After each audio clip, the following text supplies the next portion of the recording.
তারা রইল বোকাপাট, তারা রইল বোকাপাট, ভেঙে ফেল কর রেলপাট, রক্ত জমাট বিকল হুজুর হাসান বেটি।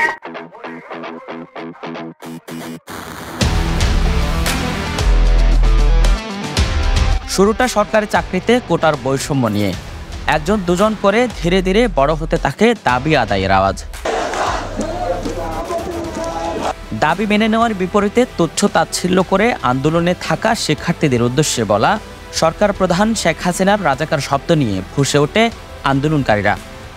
যে রাজাকার শব্দের সাথে বাঙালি ঘৃণিতভাবে পরিচিত ছিল, সেই শব্দটি হয়ে ওঠে আন্দোলন বেগবানের অন্যতম হাতিয়ার।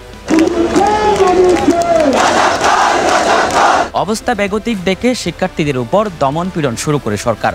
সাথে যোগ দেয় সরকারি দল আওয়ামী লীগের অঙ্গ ও সহযোগী সংগঠন, বিশেষ করে ছাত্রলীগ। ঢাকা বিশ্ববিদ্যালয়ের শিক্ষার্থীদের উপর রাতের অন্ধকারে বর্বরোচিত হামলা আন্দোলনকে ছড়িয়ে দেয় দেশ জুড়ে। বৈষম্য বিরোধী ছাত্র আন্দোলনের নেতাদের আহ্বানে দেশ জুড়ে মাঠে নেমে পড়ে শিক্ষার্থীরা। উত্তাল হয়ে ওঠে কক্সবাজারের রাজপথ।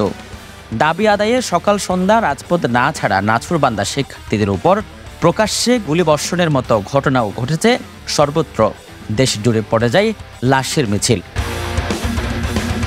বিক্ষোভের আগুনে উত্তাল জনস্রোতে বেকায়দায় পড়ে যাওয়া সরকার ইন্টারনেট বন্ধ, বন্দুকের মুখে সমন্বয়কদের বিবৃতি সহ সব ধরনের কৌশল প্রয়োগ করেন, কিন্তু শেষ রক্ষা হয়নি।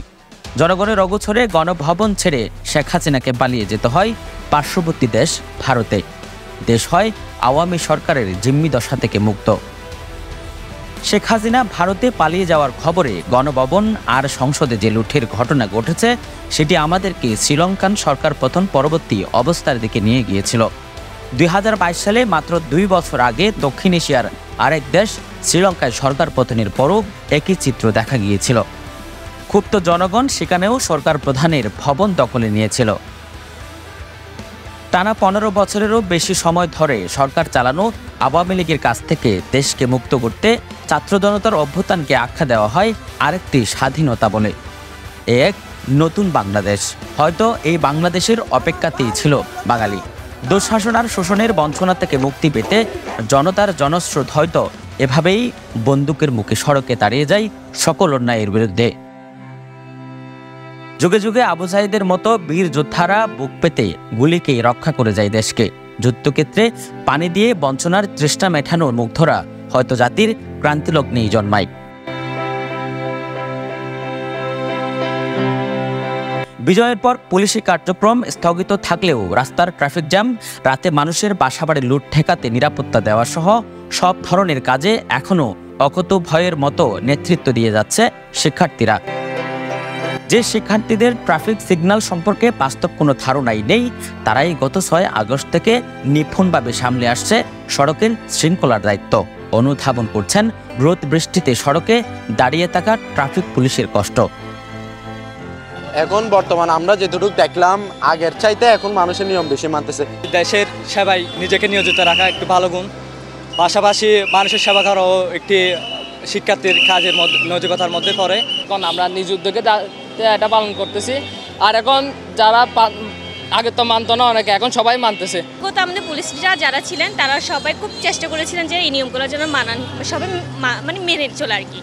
আগে তো এই কাজটা ট্রাফিক পুলিশ করতো, এখন আমরা করতেছি। হ্যাঁ, নর্মালি সবাই একটু ডেডিকেটেড আছে, মানে সাহায্য করতেছে, ওনারাও আমাদের কথা শুনতেছে।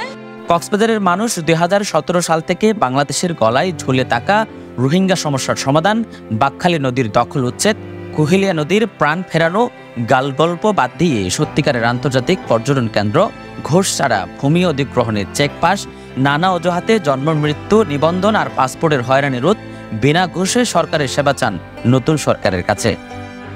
বাকখালী নদী 51 একর উত্তরণের বিশাল একটি অংশ যেগুলো প্রভাবশালীরা দখল করে রেখেছিল, সেগুলো উদ্ধার হোক। কক্সবাজারের রোহিঙ্গা সংকট যেন দ্রুত সমাধান করা হয়। অধিগ্রহণের টাকা উত্তোলন করতে গিয়ে মানুষ যে হয়রানির শিকার হয়েছে, ঘাটে ঘাটে যে ঘুষ দুর্নীতি কবলে পড়েছিল, সেই সমস্ত জায়গাগুলোতে সংস্কার করতে হবে। আমরা নারীরা আমাদের বাক স্বাধীনতা ফিরে পেতে চাই। কোথাও যাইলে আমাদের টাকা দিয়ে সেবা নিতে হতো, যে সেবাটা নিতে হতো সেই সেবাটা তারা আমাদেরকে টাকা ছাড়া বা তাদের মতো করে আমাদেরকে যেন সেবাটা দেয়। ফ্রি ট্যুরিজম বলতে আমি যেটা বুঝাচ্ছি যে কেউ যদি ট্যুরিজমে বা কোনো পর্যটককে যাতে কোনো চাঁদার শিকার হইতে না হয়, কোনো হয়রানির শিকার হইতে না হয়। বিভিন্ন সিএনজি স্টেশন যেমন বিভিন্ন অন্যায়ভাবে টুল নেওয়া এগুলো বন্ধ করতে হবে। সংবিধানে যে বিষয়গুলো আমাদের বাক স্বাধীনতা থেকে শুরু করে অন্যান্য বিষয়গুলো হরণ করবার যে ফাঁক ফোকরগুলো আছে এগুলো যদি একটু ঠিকঠাক করে। হাসিনা সরকারের পতনের পর ইতিমধ্যে অন্তর্বর্তীকালীন নতুন সরকার গঠিত হয়েছে। সেখানে ঠাঁই পেয়েছে আন্দোলনে নেতৃত্ব দেওয়া শীর্ষ 2 জন। কোটায় বৈষম্য দূর করতে গিয়ে সরকার উৎখাত করা শিক্ষার্থীরা কি পারবে দেশের প্রতিটি খাত থেকে বৈষম্য এবং ঘুষ লেনদেন দূর করে পাহাড়ার সমতলে সমানভাবে অধিকার নিশ্চিত করতে? আজিব নিহাত, পেনুয়া নিউজ।